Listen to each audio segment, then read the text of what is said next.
You're listening to the High Alpha Hooligans podcast with your hosts, Fifi, Scud, and Jimmy Chaos. Fire up those afterburners and let's dive in. Rifle Kazoo. In today's episode, Jimmy wears a hat. I serve up some spicy baguettes, and Scud plays the kazoo. Welcome to High Alpha Hooligans, everybody. I'm Scud, and as always, we've got Fifi in a fog of blue, and Jimmy with the podcasting couch behind him. New edition podcasting couch. That's so...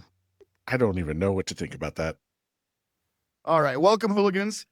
Today's episode is going to be about Stuff. current news in DCS and about community topics, community like hot points of interest that have been out there. And we've got it broken up into a couple different segments. We're going to talk about the F-14 early A and how that compares to what we already have in the game. We're going to be talking about the arrival of a new AI aircraft. Secret. We'll tell you later, so you have to stay and watch. Yeah. Also, don't Google anything. You'll give away the secrets. Yeah, don't. If you should give us all of your focus and not Google anything while you watch this podcast. Right. We're going to talk about the MiG-29, which is released. But we're going to talk a little bit about initial thoughts on that. Yeah, that'll be fun. And then just some of the changes that have happened with the new patch, a few little things. But before we start off on any of that, I've got something actually. I got a point of order. Okay. I had a Where are point we of order starting? too, but you just go ahead and You go. you're Scud. the mayor. You're the mayor. Go ahead. We might be touching on the same thing, Scud. Well, I wanted to talk about a specific event that happened during a multiplayer session. Dude, that's exactly what I was going to talk about. I can't believe Listen, you guys. One, This we color don't need to be talking coordination about it. is perfect because a few episodes ago we talked about the Fox Blue. Oh, Fifi, what color are you wearing, and what's your background today? You know and what? we also I was actually it's the Mach 2. I was actually about to publicly apologize for my computer crashing, and that's why I crashed it. No. Because you talked to me after, and I know you can't say your computer crashed. Normally you're good. Normally you screw up, and then you're just really quiet. You like hack a clock, and like 3 minutes later, you're like, "I'm back, guys. My computer crashed." We were flying Warbirds. We were flying the Baba Black Sheep campaign, Which is actually a really good campaign, except for if you fly too far south, you get every FW-190 that's poses zero. That's why you go one base at a time. That's the rules rules. say. I don't know who follow the instructions. So we're flying, and I'm off target, and I'm driving back towards home base. So there I was in my Mustang, driving back towards home base after a successful mission where I struck, I think, 99% of my rounds were on target. I killed everything. I was already feeling like a hero on my way home. And then and I'm flying straight and level. And then all of a sudden I hear Fifi go, "Whoa, Scud, you almost hit me. You're right above me." So I'm like, okay, I almost hit him. I'm right above him. I haven't maneuvered at all. But if I'm right above him and he sees that, obviously Fifi can see me. He'll deconflict. So he's like, "Whoa, you almost hit me. You're right above me." Pause. 10 seconds later, crash. No, there was something else. And then I hear Fifi's like, "WTF, Scud? What the hell, man?" I haven't touched a control surface that entire 10, 15 seconds. God, you're missing Not one. You're missing the second statement. This is When he's like, "Whoa, you almost hit me." And then he goes, "Hey, look, we're flying formation now." Oh yeah, he did say that. Look, we're flying formation. this is an affront to the truth. 10% truth. 10% truth rule. Listen, you guys. Oh, that's beyond. And that was way more than 10% truth. You guys deserve to be in front of Congress right now with that storytelling. Listen, Luck, Fox Remanaged Solutions. We have witnesses. He was flying with us. He is the authority on anything that happens in a multiplayer server. In my defense, he was right there. In my defense, what had happened was we were attacking those boots and the I turned Canadian there for a second there. But yeah, you did. And those half tracks on the beach. And I was like, "Hey, I'm rolling in. I got some rockets." And then freaking Scud was like, "Oh yeah, I'm in too." and I see you go straight through my windscreen, and I was like, "Holy crap, that was close!" And as we're both pulling up out of the dive, I was like, "Okay, I'm gonna pull over this way. I'm gonna pull this way." And apparently, we both, I guess we both pulled off in the same direction. I didn't move. And then I was like, "Holy there's shit!" tack view out there, buddy. This is an affront. This is an affront to my character. Anyways, let's.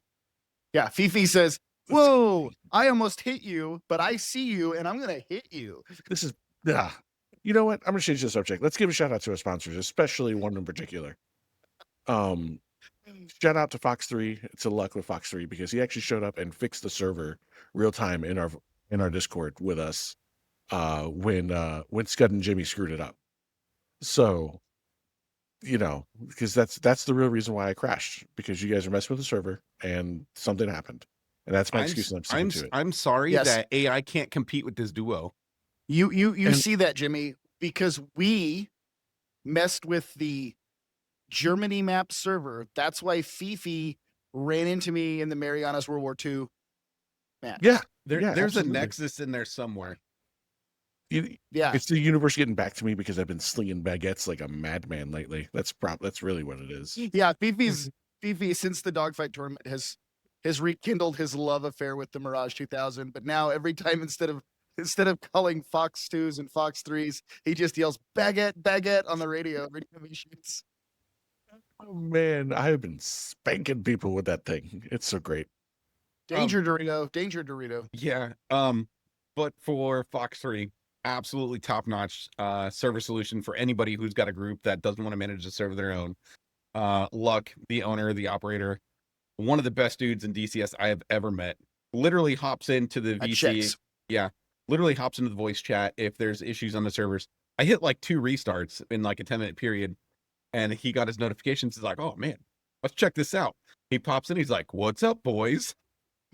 And I was like, it was funny too, because as we were trying to figure out why the server wouldn't restart, there started being mumblings of like, maybe we should call Luck. And before we ever even reached out and pushed that button, he like pops in the Discord. He's like, hey, freaking I was Santa summoned. Claus. You thought about me?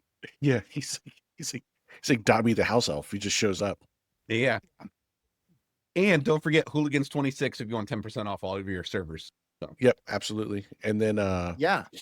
But then we roped Luck into flying with us, which was fun. It's always fun to have him around. Yeah, it was. It's not hard. Luck, we're flying. I'll be there in 5. Yeah. We can bring up one of our partners. We can bring up Heatblur and thank them for being so cooperative and accommodating with us.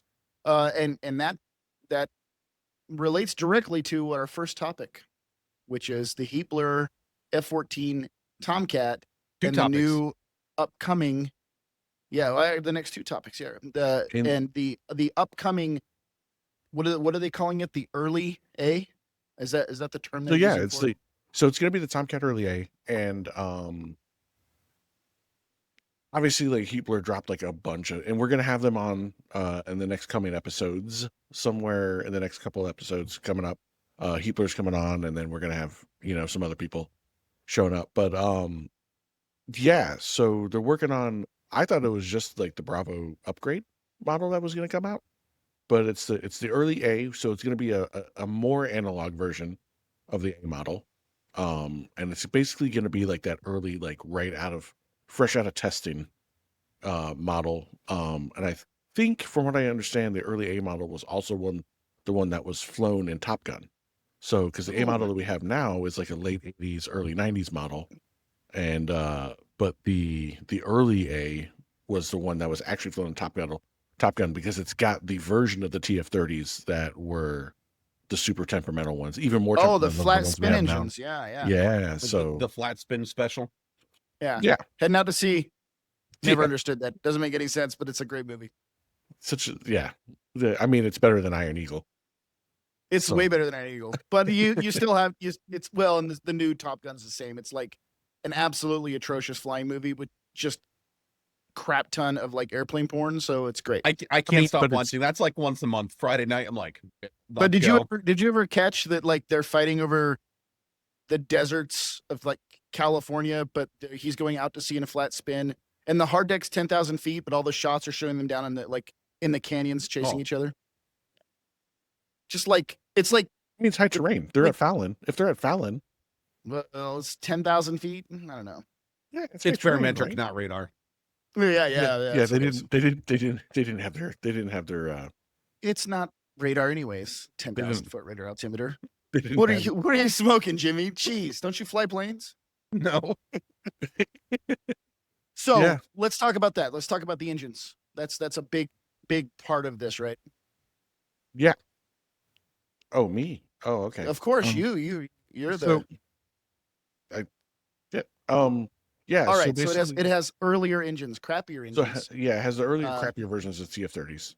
And so they're going to be less powerful, more temperamental when it comes More to susceptible to compressor stalls, I'm imagining. I'm guessing. things. And so it's going to be a plane that will force you to fly it a little bit more, in a sense. I think So, the Tomcat doesn't do that already.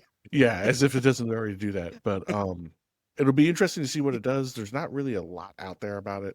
We'll have to grill the Heatblur guys about it when they come on, and see what's going on. But it's going to be interesting. But I'm really still waiting for the B upgrade, the BU model. The BU. Yep.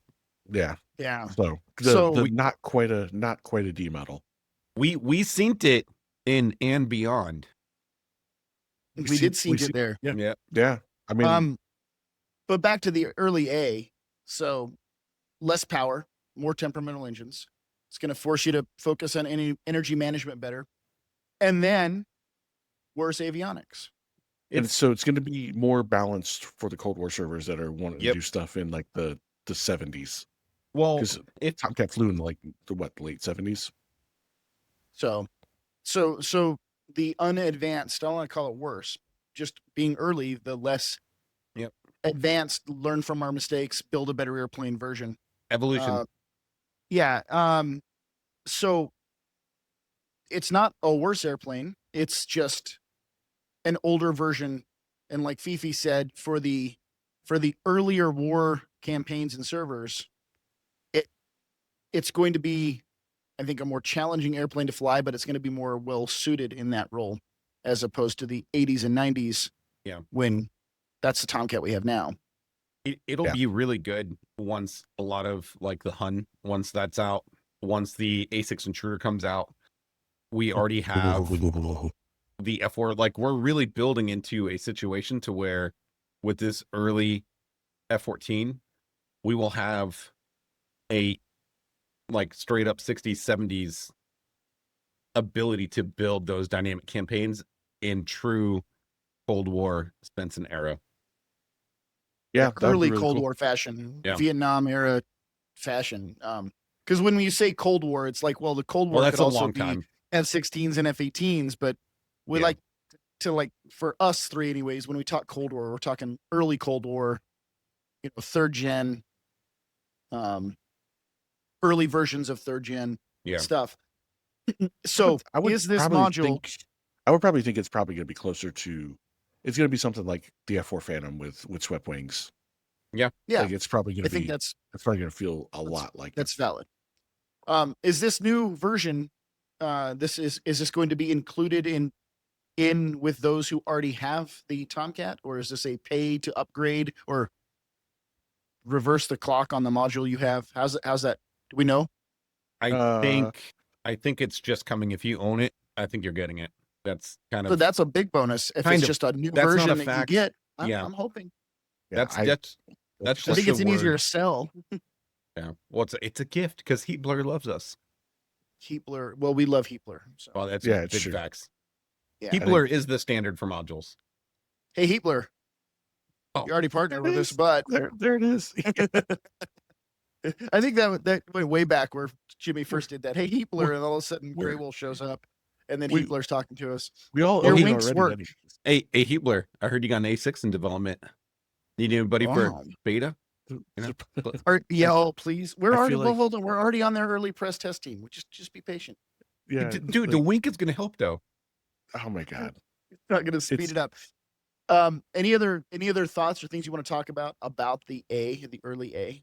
I mean, I don't want to just skim over it, but because there's not a lot out there about it. Like, it's just going to be the early model, so it's probably going to be more Sparrows, maybe A model. It's going to be optimized to work with the A model Phoenixes.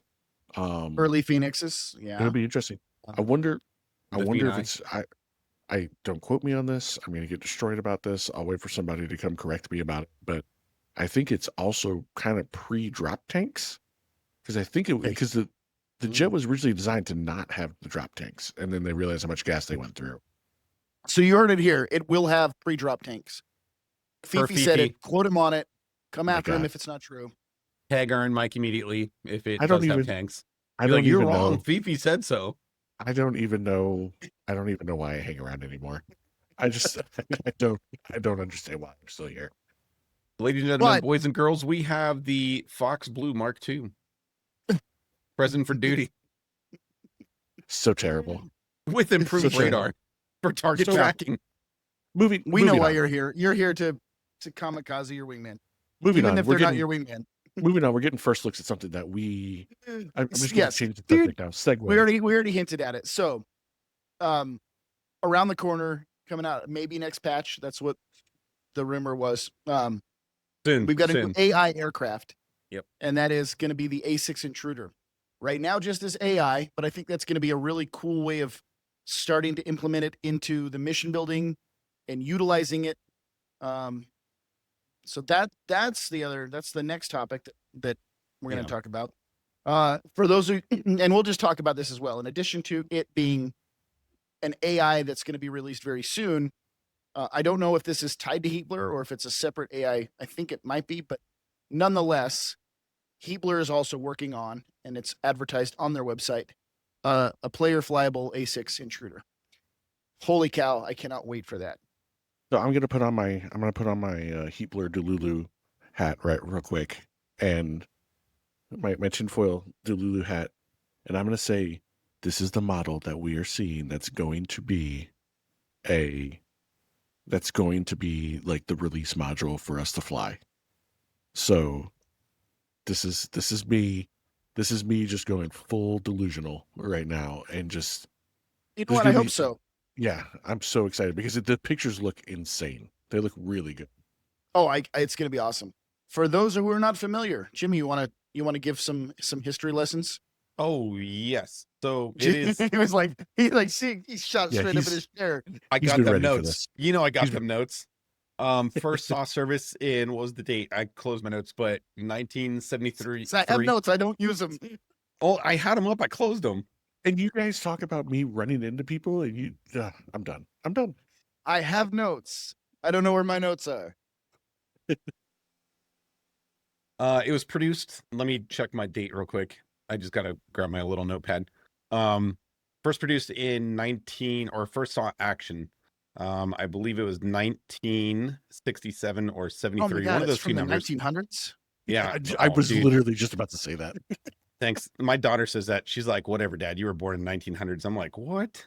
And she's like, it's true. I'm like, well, yeah, but you don't say it like that, nerd. But flew houses, flew Cold War, flew Vietnam, flew World War, Kuwait, won. So it was used for a very long time. A couple different versions, a lot of technology upgraded over the years. It is a what kind of plane? A naval carrier based. Yep. Ground attack platform. Yep. Not fast. I mean, it is, driven by 2 jet engines, but those things give you the capability to carry 18,000 pounds of munitions, and it's everything from laser guided munitions to harpoons to that's basically it. Rockets, all the Mark series, laser guided munitions. Here's the boom boom. It carries all the and laser guided munitions. Yep, rocket bombs, napalm, anti-radiation. It's going to be another harm platform too. So Strike Eagles, be jealous. The A6 was the seed, was the Navy seed platform back in. It was used in the initial invasion of Kuwait, or during the initial liberation of Kuwait. It was used a lot for those early strikes of those radar platforms. Maximum speed is 566. That's maximum. Cruising was 450. 415. Yeah. So at sea level. range is only 872 miles. You know, made by Grumman Aerospace Corporation. Two-seat aircraft side by side. Side by side. Yep. That's going to be. I don't want to say it first because I know it's the MB. What is it? Gosh, is it 339? No, it's not. The one that was a mod became module. That's a trainer side by side, but it's not super common. But this is going to be, I think, very cool. Yeah, retired 1997. It's gonna be the modern Mosquito. Now I'm gonna tell. It is going to be the modern warning Mosquito. That if 1963. If/when the A6 Intruder does come out in a couple years, because it's probably gonna take a little bit to make this thing. Weeks. Yeah, weeks. 2 weeks. 2 weeks. Everybody, if Scud wants to hop into your right seat and fly it with you, don't do it. Don't let him in, because What the hell are you talking about? Okay, so hold on. every time I he have hops to. in an aircraft with me, he's always shutting down engines on me. What are you gonna do, Pat? What are you gonna do, Fifi? What are you gonna do? I might have shut down engines in a multi-career plane with you when I've had the capability. But I've never intentionally, as a flight lead, tried to run you out of gas. Hold on. And I've never just smashed into you. So Good. We just actually flew multi-crew on the Mosquito. yeah, we did. How did that end? I think you were After I was buttery landing, fighting you down on final, and then I was like, "Hey, Jimmy, you might have forgotten your flaps." And Jimmy's like, "Oh, thanks, co-pilot. Do you want to go ahead and put those down for me?" And I did. And then it was a very nice landing. And then we opened the window and we popped out the hatch and we both went and drank beer. So I don't know what the hell you're talking about, Fifi. I'm a great co-pilot. No. Unbelievable. What happened while we were parked getting ready for those beers? Oh yeah, Fifi shot us. Yeah. On the ground. Blue on blue. That happened. That's what I'm talking about. Tom Cruise sends his regards. That's what he said when he shot us. Yeah. Yeah. Okay, fine. For those of you who don't know, go look up the A6 Intruder and read about it, because it is an incredibly versatile Super cool. platform. It's going to add a ton, and like what was already said, a ton to this growing world of like Vietnam era, early Cold War airplanes that are being produced. The Phantom Tomcat, early Tomcat. We have the F5, Huey, and a whole bunch of others. We have the F100 on the way. So it's going to add a ton to that arena. It's going to be awesome. It's going to be, if you look at it, it's very early antiquated, like steam gauges with a little bit of electronics in the cockpit. Be it side by side, only the left seater has flight controls. The right side looks like what you would expect the back seat of a Phantom or a Tomcat to look like. Right? It's got a radar scope and a small hand controller to run the radar scope.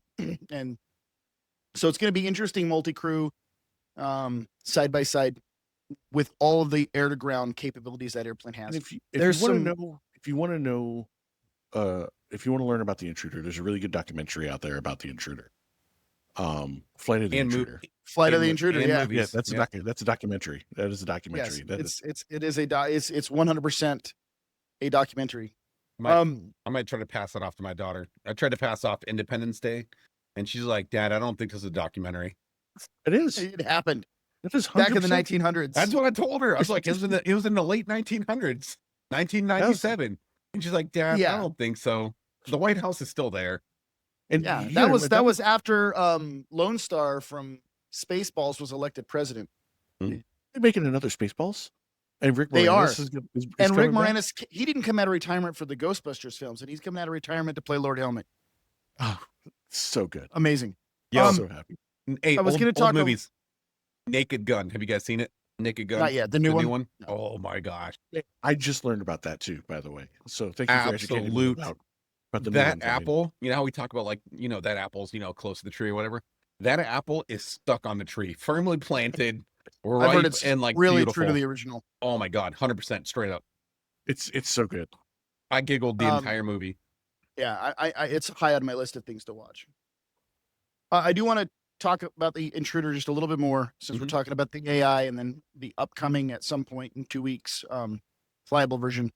For those who may not be familiar, because it is an old airplane, but you are familiar with something that was more current. The EA-6B Prowler, the 4-seat electronic attack aircraft that the Navy was using, was based on the A6 Intruder. It was stretched to add 2 back seats. and then they added EA equipment on it. So you might be familiar with that ugly neat airplane. I don't know if the one we're getting, I think it is going to be an air refueling capable version, which is cool, but I don't know for a fact. Everything else Heatblur is. Quote Fifi on that if I'm wrong. Just quote me. And then there's a really neat story. You can look it up. There's videos and pictures of it.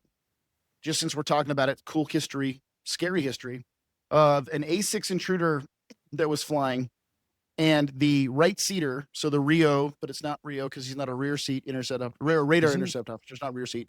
But the right seater, because it's radar intercept officer. But anyways, the right seater's seat kind of fired, but it didn't blow the canopy and it didn't fully fire him out of the airplane, but it pushed him up to his thighs through the canopy, and he is sitting up high on the rails with his upper body out of the airplane. And the pilot was able to recover and land on the carrier. And there's video and pictures of this landing with this dude hanging out the top of the airplane, and they were able to recover, and he lived. Didn't it knock him out? Like, wasn't he just like flopping around in the wind? He was flopping around, yeah. Yeah. Yeah, that's scary. Yeah, but he survived. So some cool history, like a scary moment in history with that airplane.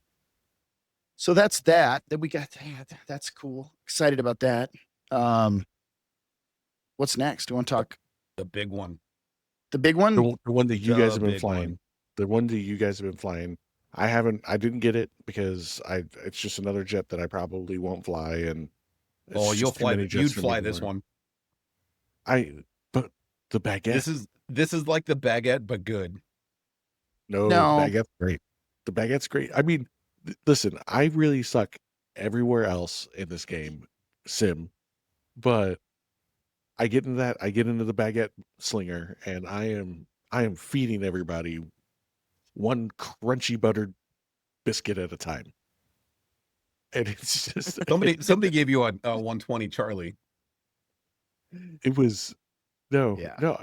Listen, I'm running those 530s, the Super 530s, and that is hypersonic madness. So all right. So we run a few servers, and one of them is a persistent dynamic campaign, and we have we have enough people on it that we now have a random lottery kind of situation for Red Air, and Fifi's number's been called, and he's been running around with the baguette, just making life danger miserable. Dorito. Well, because everyone's like, "Oh my gosh, I've never seen AI fly through the hills like that," and we're like, "Oh wow, that's weird."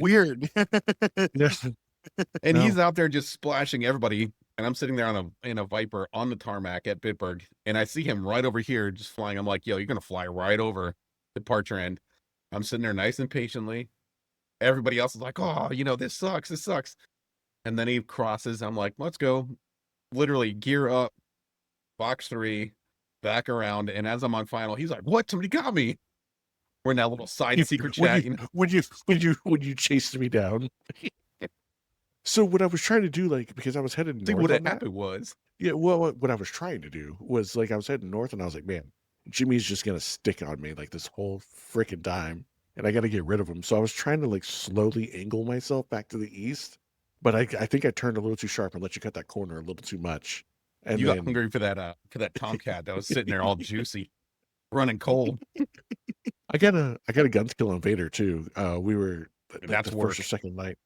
That was I snuck up on him because I was flying with the radar off, and I actually got into formation with him. And then I think Sharko was there, and he was like, "You should just guns kill him." I'm like, "Yeah, I should just guns kill him." And that's when I got really cocky, and that's when I started getting shot down because I was just at that point I was going for the memes. And but you guys were flying the MiG-29, the new Fulcrum. Yep. The MiG-29, the Fulcrum. It looks awesome. awesome. Let's talk about it. I'll let you guys. So, I'll throw some interesting factoids out there. Fulcrum is not, let me rephrase that. The F terms used for Russian or Soviet aircraft, right? The Farmer and I can't think of many of the other ones right now. Fishbed, stuff like that. Flanker. Those are not flanker. Those are not terms that are used by the Soviet Union or Russia. Those are NATO designations given to the airplane. Same with the helicopter, like the hind and the hip, and all the other Russian SAMs and platforms. The names are names that NATO gives, except for the Fulcrum. NATO gave that aircraft the name Fulcrum, and the Russians started calling it the Fulcrum themselves because they think it's awesome. So the Fulcrum is the only Russian aircraft that is actually called by the F term by them. Also, and I learned this not long ago, after 22 years in the Air Force, I didn't learn it then, but the syllables, so the letter H for helicopter and F for fighter and various other ones, the syllables, if it's a single syllable word, it's rotor or propeller driven, and if it's a double syllable word, it's jet engine powered. So all the jets, fish bed, fulcrum, flanker, but then helicopters, because they have a rotor, it's not turbine jet propelled, rather. That's why it's hind and hip. And if you even go back to the early like single engine propeller fighters that Russia had when we started that, they're single syllable F terms. Oh my God, because then when you look at the Black Shark, it's 2 rotors. But I don't think Black Shark is the NATO term. I think that's actually their term. And then I'm trying to think. Let's see. What's Hold the up. A? What the AN2? The AN2 Colt. Colt. Oh, yeah. Yeah. See, mainstay, 2 syllables, jet powered. Yeah. They're AWACS. So, anyways, let's talk about the MiG-29. That's cool. That dropped, and so Fulcrum. what we get is the Alpha, the A model Fulcrum, which hold on. Before you go on this, I wanted to point out ahead. that this was another aircraft release that Scud was on the road working for. Oh my God! Every time a new airplane comes out, I'm not home. And it was me and Jimmy sitting there texting each other, and Jimmy was like, "Text me when the update drops." And the minute it drops, I'm like, "Jimmy, wake up!" In the group text, I'm like, "Jimmy, wake up! It's out! It's out! It's dropped! Jimmy, wake up!" It was like same as what was the last one? Corsair. The Corsair. It's 5:20 in the morning. The phone goes ding. I'm like, update time. Yeah. And then shortly afterwards, like when Scud finally like lands or he's able to step away, and he's texting, he's like, "Another module that I am at work for when you guys drop." Whenever we think that the Herc or any new module is going to drop, I just need to go work and guaranteed it'll drop. Yeah. And just say you're welcome to everybody. Yeah. So you're welcome, everybody. So when we need something to drop, we just send Scud to work. But just send me to work. As Scud is raging in the group chat about this because he's just like, "I just want to be home for one, just for one release. I just want to be home for." And Jimmy and I were like, "Well, someone's got to make all the money to support us kids, so you got to." Yeah. Well, it wasn't just. I'm not going to say any details because we're not at liberty to say. But it wasn't just that. There was also some access to testing some stuff that's not implemented in DCS yet. That test became available to us when I was not home. Every time. It was like your first hour. You were driving to work for like a 4-day trip. Yeah, I'm on my way to the airport, and they're like, "Guess what? We just got." I'm like, I'm gonna turn my phone off for the next 4 days. I don't want to hear this. All right, MiG-29. We get the Alpha model, the MiG-29A. So let's set the stage for this. Yes. And some expectations. This is the early MiG-29 first version Cold War icon that was early. Very early Cold War icon that was produced to around the same time. I don't know if it was in response to, but it was produced while we were putting out and designing and developing the F-16A. But the idea that the MiG-29 that we have now in DCS is going to go toe-to-toe with an F-16 in DCS, it is not. We are flying a Block 50, substantially more advanced version of the 16, and we have an early model Fulcrum. So temper your expectations with that. That being said, they did a really good job with it, and it's in standard Russian fashion. It is quirky as hell. It's super quirky. Switches everywhere, like 4 switches for like gunfight override. Yeah. A lot of switches to employ it in a fight. A lot of switches to manage the radar.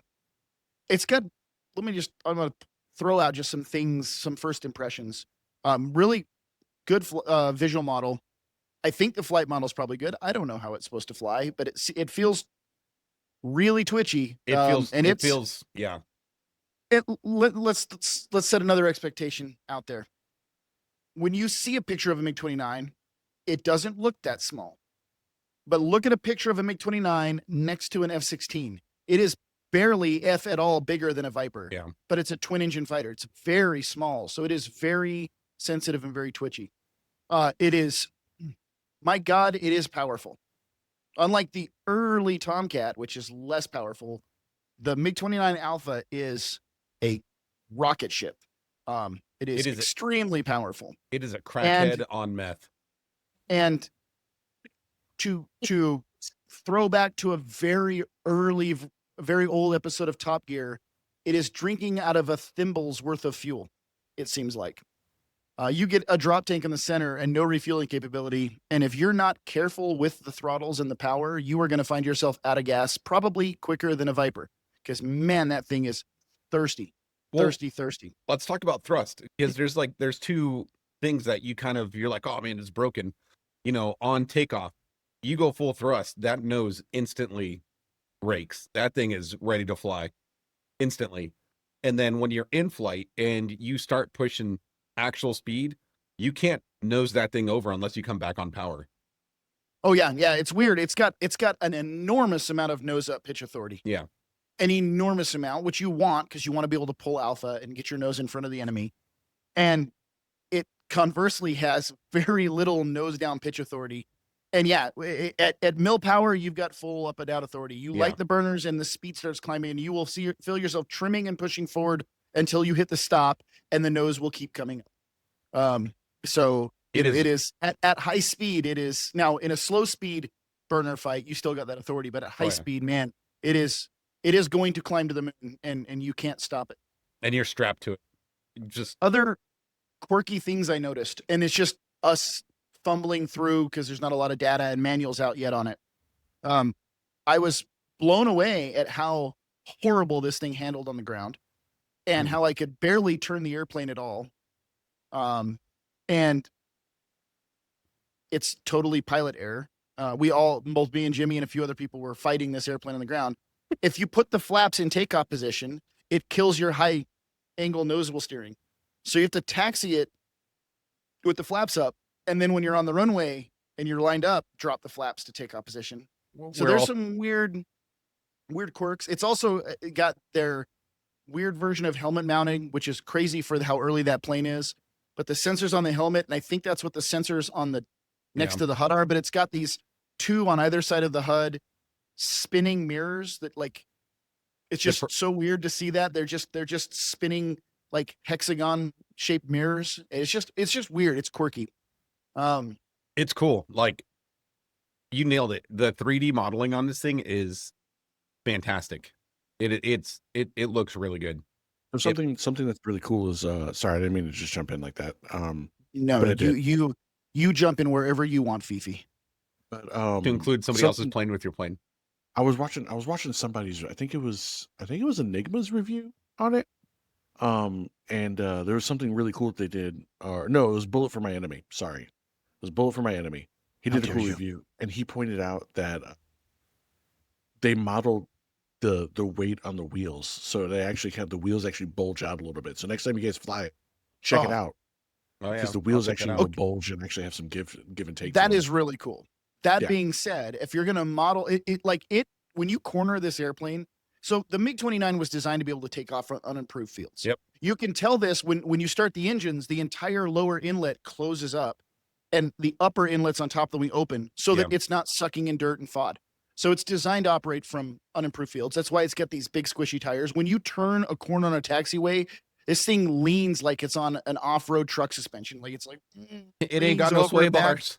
No, but if you dip a wheel off a taxiway at all, that gear's at least half the time I take off. If I dip a wheel off a taxiway, which I shouldn't, but it's a MiG, so I do it. The gear doesn't come up. That was one of the fixes. That's one of the fixes. Was it one of the fixes? Yeah. Okay, I was going to say, man, for a plane that's designed to go off road, this thing It's a pavement princess, but I guess they fixed that now. There was like 3 or 4 gear animation, gear braking, and then when you would sometimes when raise the gear, the doors would be transparent. There was the MiG got a lot of love in that first update. That was fixed. Yep. I retract my complaint. And your gear. But I will throw out and my gear. I will. This is great.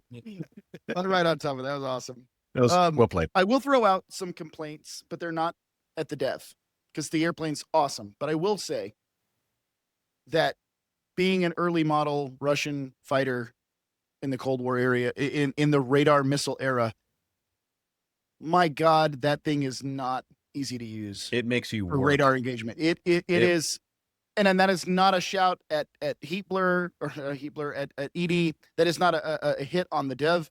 They did a really good job on it. Yeah, but to the manufacturers when they made this, doing the best they could with the technology they had, it is. So to compare it to what we're used to for a radar guidance or radar, equipped airplane that is an air-to-air fighter, like on almost any of the other airplanes, you can move your cursor out to a distance and see what altitude you're looking at, right? Mm-hmm. And you can scroll the elevator up and down. And so when you hit a threat from AWACS and they say that the threat's at 30,000 feet and you're at 20,000 feet, you just scroll up until you're looking at 30,000. That is not how this works. Every radar mode that you are in, which is like, there's an auto mode, a close combat, which is like bore sight. And then there's like, I'm head on with a threat and they're coming at me, or I'm chasing them or going away from me, which changes the PRF of the radar. Every one of those changes is a rotary switch that you have to go up and click. And then you have to click a few other switches. It's very switch heavy. But then one of those switches is your angle. The radar looks level. Even if you pitch the nose up and down, the radar is trying to look level. So if there's a threat 10,000 feet above you at 50 miles or 60 miles, it's a switch you click that clicks the radar up 6 degrees or down 6 degrees. And you have to figure the math out on how many degrees up do I need to be. Yep. And then that radar is looking through, like it's looking through a piece of tiramisu cake that is layered. And so you have to like switch the radar up or down, wait for the 4-bar scan, don't see anything, switch make it. Make sure you're in head-to-head or pursuit or... So there's a lot of switchology to get it to work right and a lot of work. Now, granted, in the days that this airplane took flight and was being used, the early A model, they were heavily dependent on GCI, ground control. And that ground control wouldn't just tell them, hey, there's a threat over here, a threat over there, but that ground control would go, there's a threat, it's over there, it's this high and it's this far, here's the angle you should put your radar at. So they had somebody on the ground with charts doing all this math, and we don't. And so it's a lot of work to run the radar. Yeah. Once you get it looking in the right spot, it's very easy to identify a threat and lock a threat up and shoot a missile. It's just very hard to get it to look in the spot you want in the sky. Now, once you're close enough to go like bore sight, much easier. That also, conversely, the Fox 2 heat-seeking missiles are substantially easier to use because for its time, it has this monocle that pops down in front of your eye. Kind of like if you've flown the Black Shark and you can aim with that monocle, it's got a little yellow circle, and that little yellow circle will disappear in your monocle if you look too far left, right, or up or down. So if you can look at the target and put them in that circle, you got a heat missile lock. So it's very, for the time, it's off bore sight lock capability with the missiles are great. So my struggle, because there's not a fighter that we're going against unless you go against Phantoms and maybe Tomcats, but even then they've got much better radar capability. But this airplane is very difficult to fight against aircraft with radar guided missiles. But once you get inside that threat ring and you are now in dogfight heat territory, it's super easy to employ and it's a monster. It is. Monster. We did a few things. We put the Viper and the Fulcrum literally head to head in a turn, and we stayed locked neutral for like 5 minutes straight, and we both ran out of gas. It turns, it has speed. It feels like it's supposed to. Russian, was it Akron or whatever, Check, watch Ikran. Watch Ikran. Yeah, so it's the Viper in Russian. It's awesome. It fights really well. And then another thing with the radar and the heat-seeking missiles, you can have those long range heat seekers. You can also have those radar guided, and then you have your absolutely savage, more close in heat seekers. And one thing that the MiG does is when you are in radar mode and you get that lock and it starts to get that solution on it, it will on the bottom of the HUD tell you exactly what stations have a firing solution on it. So it kind of cheats, not cheats, but it tells you like, hey, we have this weapon can fire right now, and you can go to your switch, flip it to basically the pylon inboard or outboard for what you want, and rip it. It will tell you how to fight with what at what range too. Let me break down what that looks like. So the radar stations are stations 1 and 2, the inboards. So when you turn those on, it says radar, it says 1 and 2 at the bottom of the HUD, and then there will be a line under it when that missile's got a solution that's ready to fire. But while you're looking at a target, you will see stations 3, 4, 5, and 6. It'll pop up and say 3, 4, 5, and 6, and that just tells you that your heat-seeking missiles are seeing something. Yep. So, like, if you see a heat-seeking missile station number pop up on your HUD, you know right then you can switch over to heaters. You can switch to outboards. It's one switch, outboard stations, and that missile is already seeing a heat signature. So yeah, the symbology it gives you is very SA building. It's crazy how advanced it is for the time, with the exception of the radar. But we also know that throughout the development of this airplane, or multiple airplanes, that the United States pushed heavily on radar capabilities, radar missiles, and radar warning systems. And that the Russians invested heavily in IR. And that's why they have, this airplane has the Erstis, and then airplanes that followed had Erstis. That's why they have better, longer range heating missiles and the ETs missiles. Yep. So there is a stark difference in radar technology and heat technology between the Russians and the Americans, and it's evident in this. I wonder why that doctrine shift happened like that. That'd be an interesting dive to look at. Well, hell yeah, it would. Because Russia's cold and America's hot. I mean, I don't know. Hot. America's so hot. And you can see it in other aspects. You can see it in the Russian. It's so hot right now. You can see it in the Soviet RWRs.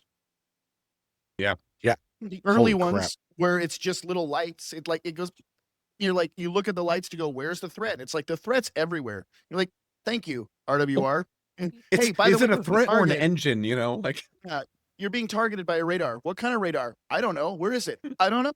And then you get into the MiG-29, and it's substantially more advanced because it gives you an angle off the aircraft, and it tells you what kind of radar it is, but it just tells you in a little yellow light at the bottom that you have to know what that code means. And so it's still, even though it's more advanced, it's still substantially worse than the RWRs that the Americans have. So our RWR, we got our PI, we got the threat rings and everything, and then the MiG and SU is light bright. It's a light bright, yeah. But it works, That's overall. So I really like it. I like it a lot, but I think that it needs to be fought to be effective. It needs to be in the right arena. And so if you're jumping in and trying to fight the MiG-29 against other modern jets at range in a BVR fight, you better be practicing and be good. Yeah. But that is going to be a great threat to go against all this early Cold War stuff. I'm surprised we haven't done it yet, but we need to go fly it against some Tomcats and Phantoms. So the question would be now, after initial thoughts, I'm just going to put you guys on the spot with it. Fuck, marry, kill. MiG-29. We're going to go there right now? Yeah, MiG-29, MiG-21, or the MiG-15. I'm going to marry the 29. I'm in that one for the long haul. That's a tough one because they're so different. 15, no, 21's the make sweet, passionate love to you behind a dumpster because, you got nukes. So, yeah, I'd have to say I would marry the MiG-29. I would feel happier and more at home in it, with the exception that it has its Russian version of Bitching Betty, the same that the Black Shark has, where she talks to you in a Russian accent with a condescending tone, like you're stupid, like watch Ekran, idiot. you're doing something wrong. Like Or outside dude, of that, super that would- condescending when you're low, like when you're low altitude and your nose like goes to the impact of your like the earth, and it's like I don't even know what it's saying. You get the Russian lady, and she's like, "Hey, idiot, the ground's down here." Oh, hey, thanks, Put mom. up, moron. Like, so outside of that, I would marry the MiG-29. I would fuck the MiG-21 because God, that thing is. It's going to be the ride of your life. Like, you're probably going to get a disease from it. You're probably going to die. Dude, but like, just the noise when going it has out, the like- burner in. it's so insane and fast and violent, and yeah, it carries the nuke.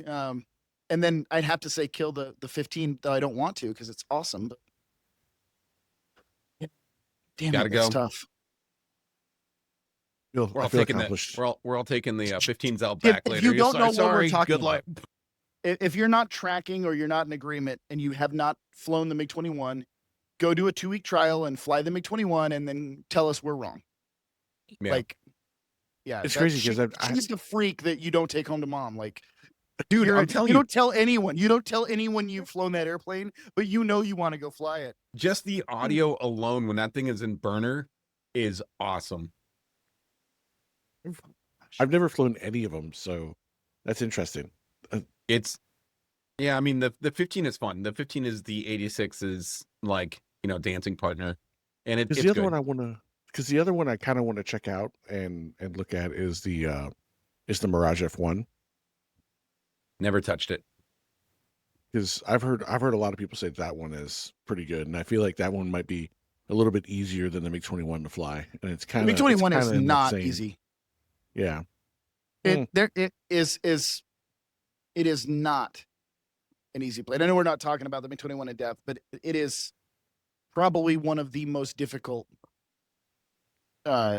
aircraft to employ. It is just switchology. Like, as crazy as the Hind and even the MiG-29 is, like the MiG-21, like the MiG-15, there's not a lot of switches, but the MiG-21, like somebody put all the switches you need into their nose and then sneeze them throughout the cockpit, and there is no rhyme or reason to it whatsoever. And then it's this tiny winged, super fast. Like every time you even try to turn, the plane is screaming at you that it doesn't want to turn. It's a very complicated, wicked fighter. You We can do a whole episode on that later. Oh yeah, you have to know parameters on that one too, because even with the 21, even if you pull too hard, you'll rip your stores off the bottom, depending on what's loaded. Yeah, you can rip the weapons off the airplane. and that's why there's G limiters. No, Yeah, it's after your loadout, like the G limiter will have different markings on it indicating like max G before you say goodbye to whatever you're carrying. Yeah, that's and it's crazy. not a lot of G's for the nuke. It's very little. No. But I will say that employing the nuke is fun. I haven't survived my own nuke drop yet. And that is like coming in fast, low, pulling up and throwing it upward, and then immediately diving and running, and it's still you still nerf yourself with it. Yeah, it's you can't get away. It's I feel like you're not supposed to. yeah, you're probably not. It was a one-way mission. You die for a country. That's like the nuke mission. That's like the nuke mission for the old F4 Phantom guys. Yeah, way back in the day. Like, it's a no return mission. The other thing about it too is the stall, and we've talked about it in different warbirds and other airplanes, and when this thing, it's kind of like, I want to equate it maybe to like the warbird, the Mustang, where you pull a little too hard and the wing snaps, but this one, it doesn't snap and roll over. It just, as soon as you hit that critical angle attack, the plane just goes like this, and nothing you do will stop it. And it's not like you ease off the stick and it goes away. Like you have to like really fight to get out of that waffle. So its stall characteristics are dangerous. The nice thing is it's good. No, you go. I was gonna say the nice thing is that I wish somebody would have flown it in the dogfight tournament, and I wish we would have had the MiG-29A in the dogfight tournament, but because that thing is hard to see. You put camo paint on it that matches the ground because it is so small. Like I'm not good in it, but I can't tell you how many times I've fought somebody else in it where they're just bitching the entire time that they can't see me. and doesn't it have like the 37mm cannon in it too? So it's got but the lag on it is, or not the lag, but the bullet drop on it is severe. So it's a very hard to get a 37mm cannon. It's 37 mils. Like, so It anyway, does have JADOs for takeoff. what? Really? Yeah. Yeah. Oh, But interesting. it also has where the JADO rockets go. That's where your countermeasures go. So like when you put the countermeasure stores on, you have to turn the JADO switches on to arm the countermeasures. It's a mess. It is an absolute. Pick your poison. Also, the radar is cooled by vodka. So back in the day, they had a problem with dudes cracking open the radars to get the vodka out. So there you got that. How more Russian could it be than to cool your radar with vodka? This bad day. Drink potato to stay warm. So in summary, in hindsight, guys, if you want to get drunk and fly things, the MiG-29 and the MiG-21 are great for it because they store that. But overall, they're good. They're good modules. The MiG-29 especially, since that's what we were talking about. I think all the red air stuff. I recently started flying a lot of red air, including Flaming Clips, and I think a lot of those are slept on. Yeah, I've been flying the Hind a whole lot more than I used to. I think overall, yeah, you have. I think overall the general excitement over seeing more red air jets in DCS is really cool because I think we kind of gotten like a blue fatigue a little bit, and you have wanting to see. Well, I mean, it's just cool to actually fly against other players. Just talking in actual. Oh, I see what you did there. You know what? I can change it, but I'm not going to change it. Go ahead, Fifi. Finish what you're saying. But I think it's really cool to finally give those guys who like to fly red air something to fly besides the MiG-21. Yeah. The more I fly them and the more I learn them, the more I realize they're extremely well fleshed out and awesome airplanes to fly. The problem with, and I think the reason why there's not as many people downloading and flying red air airplanes is there is a steep learning curve in all of them to learning and getting good in them. And that, I think that is the hill you have to climb. But once you put in the effort to climb that hill, they're extremely rewarding modules. Yep. Well, I think the other thing is the fact that I think, kind of a soapbox moment for me on this one, but like DCS isn't really, it's the developers don't really make a game for you to jump in and fly. They give you the tools to create a game. And Absolutely. So I think a lot of the times most servers and most of everything is like, hey, let's take off, strap 37 JDAMs onto the bottom of this jet and go drop them all on one spot and then come back around and do it all over again. And there's not really, the Russians really didn't have that kind of stuff in these jets. And so people aren't wanting to fly them because, it's not sexy to just take off and shoot dumb iron, which is ironically probably the most fun I've ever had in DCS. Like I've stopped carrying JDAMs and flying stuff that has all that super smart weaponry because it's like way more fun to not have that stuff. It's fun to work. It's fun to work for it too. Yeah. And so I think people who want to stack the odds against themselves, against like the blue jets, will have a lot of fun trying these things out and flying them. Especially once you get good and elusive. I agree completely. Yeah. I think I'm having a blast. I've had like, I keep downloading them and I'm like, oh, I'm going to learn the MiG-21. And then I don't, because there's a learning curve. And then behind it's like, I learned how to fly it a little. And now that I'm going back and like trying to actually learn how to fly them, I'm having a lot more fun than I'm starting to have the fun that I expected to have when I first downloaded them. I just didn't do it with the mindset of the learning curve that was there. But once you like accept that and go, all right, it's going to be different, but I'm going to learn it. I'm having a blast with them. Like it's a lot of fun. Well, they also open themselves up too. Like when you learn one, like a lot of it carries over to the other red air platforms. Just like we have, like weapons, across, the Hornet, the Viper, same guns, same bombs, same rockets, different platforms. Same is true with the, red air platforms. I think it's the advantage of having a singular national aircraft manufacturer. Yeah. So, and the disadvantage. And disadvantage, yeah. So, in that sense, communism worked. But the people's airplane. So before we go, there's a few things I want to mention.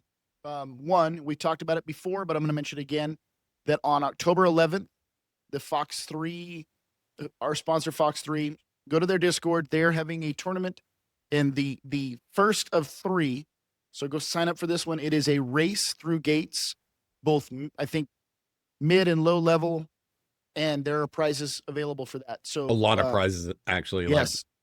Like, so pick whatever plane you think you're fastest in, and like the I-16 or something insane like that, and go race the course. The and see if Yak. you can beat the clock.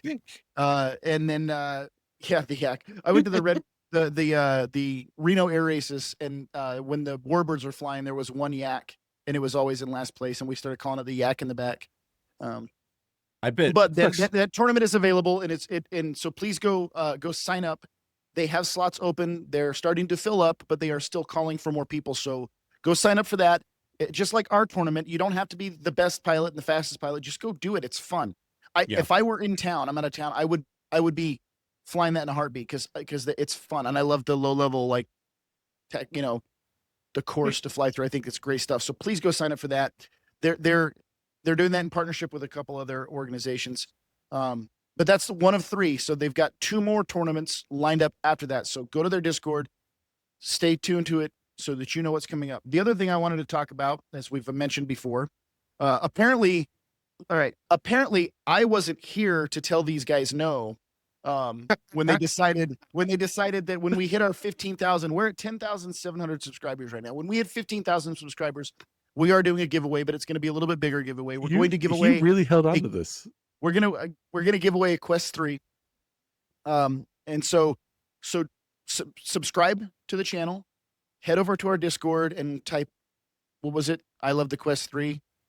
I don't think we came up with it. We didn't come up with yeah. We, so although I mean so, that works, but let's get closer to 15,000.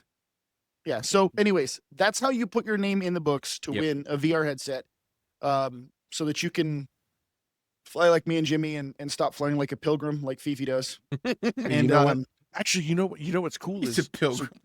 so no. So Glutes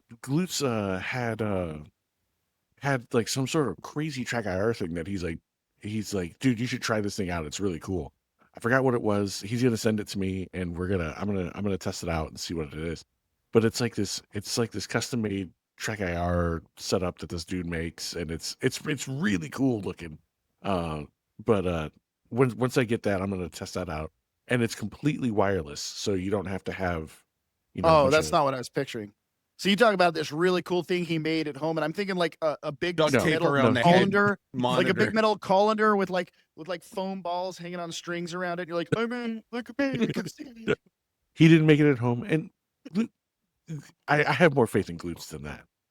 I'm just only because don't come after me, Glutes. Don't come after me. It's Fifi, not you. Yeah, we're making Fifi. So anyways, we're giving that away. I'll let these guys run with the story that somehow they came up with this idea that I wasn't here to tell them no. We'll just let them live that fantasy. But 10,700 on the way up to 15,000, giving away hardware. So subscribe, like, watch, jump in the Discord, share, and love, and share, and Mary F kill. Yep. No, sorry, we talked about that already. Actually, in the comments, let's get a marry, make love to, and kill for the 3 of us.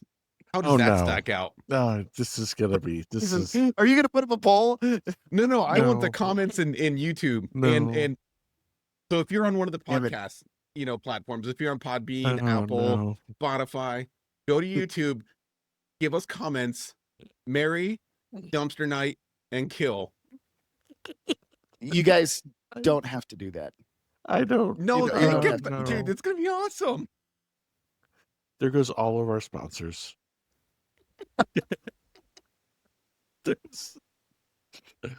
Wags, if you're watching, we expect an answer from you. Just joking. No, please. Oh, God. I worked so hard. Well, the sad part is I'm going to leave this in. I'm not even going to edit this out. Absolutely. Yeah. This is us. This is us trying to roll with whatever Jimmy just came up with. Tell me that's not good. Did you see the look on his face when he had that idea too? He's like, I got it. I don't. Jesus. Immediate regret. Yeah. Oh no. I'm walking to that one proud. No. They're gonna come out and say kill Jimmy, and you're gonna be like, "Aw." No. That's okay. Ever That just means I'm a threat to love. I don't, You cannot put this guy down. Nothing you can do. don't even know anymore. Wow. Well, I don't know. With the beard, it's gonna be Yeah, it's tough. for me, yeah, Jimmy's marriage material because of the beard. That's the problem. It gives stability, unless you're worried about the threat of him shaving the beard and then seeing what's underneath. That's not happening. It's not happening. You see I know I this fell in thing? love with the beard, but now I want you to shave it. That's not happening. Get out. That's why I have this The best I dirty can do is stash. full handlebars. Ooh, full hand. Manchester. Maybe that's what I'll do for mine. I call it the thinking right. handles.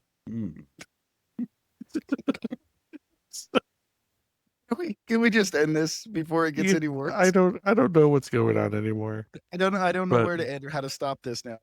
It's Yeah, like thanks. Jimmy's a runaway train, and it's just like everyone just evacuate the town. So Fox 3, Luck, you're the man. Heatler, absolutely love you. What do we have coming up in the future? Can we give people like a little bit of a roadmap of what to, reluctantly tune in to see? If people have survived this long, we have been.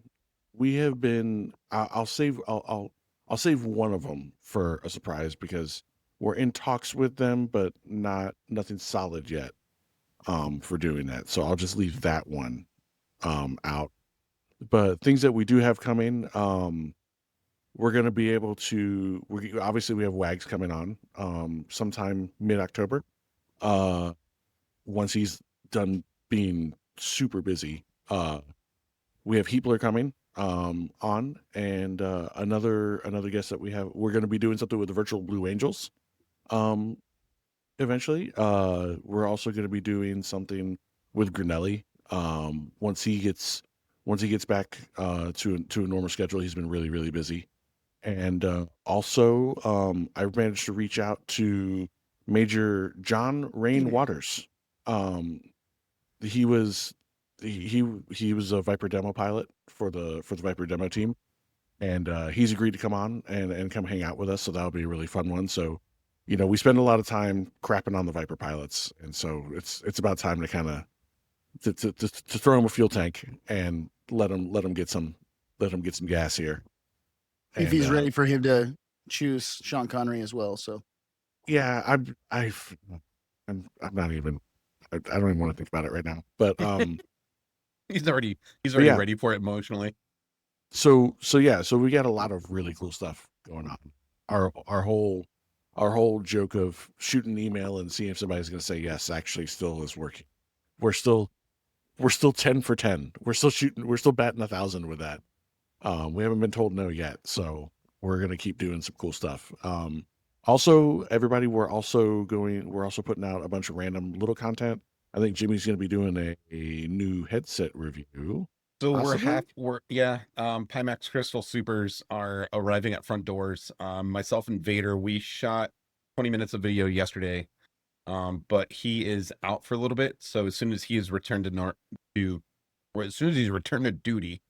he and I will finish that unboxing and there's your there you go. We will finish that all the way at the end, right at the end. Gotta stay consistent. And then Scud's Flying Freak Shows. If you guys haven't watched that, is like the coolest. Dude. It's so much fun. It bombed though. Like there's nobody watching it. It takes some time. It takes time. Like remember when we were begging for 50, I'm gonna be the one for 50 subscribers? Yeah. No, it's gonna be cool though. I if you guys haven't watched any of the Scud's Flying Freak Show stuff, that thing's that it's really fun. Like I really enjoyed that. It's 15 minutes. Scud did his absolute homework, and he lays it out in this way that is like, it's like the light bulbs turn on for just how things fly, So, yeah, it's cool. It's going to be the strangest, oddest, weirdest, and most ugly, in some cases, airplanes that have ever flown. It's the Jimmy of airplanes. It's super cool. I was trying not to give it away, but it's a lot of fun. No, that's what it is. Cat's out the bag. I don't know what I'm doing quite yet, because every time I come up with an idea, I'm like, no, that's gonna be dumb. I'm trying to live up to what you guys are putting out. So I haven't figured out what I'm gonna do.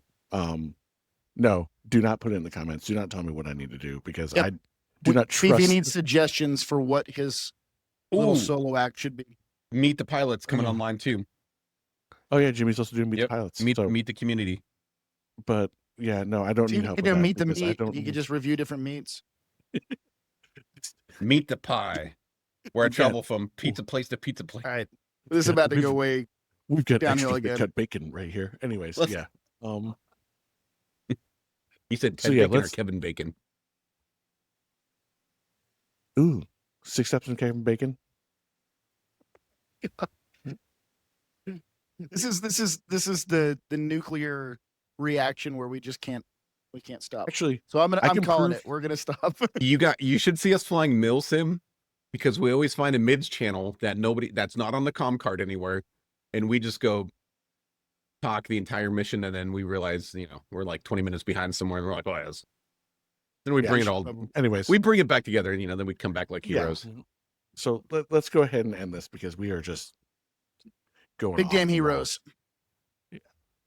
All right, Jimmy, hit us with the dad advice. Ooh, dad advice. Dad advice. I wasn't ready for that one, dude. I'm never ready for that one anymore. Man, that was like such a earmark You want me to do it? He's got a notebook, but it's not on. It's not open. When you're driving down the road, be sure to look out for wildlife, especially moose. That'll change your day. Ruin your day. That'll mess you up. So look out for wildlife, and if you're about to hit a deer, floor it. Don't try to swerve. And that'll keep you on the road and keep you going. So look out for wildlife, everybody.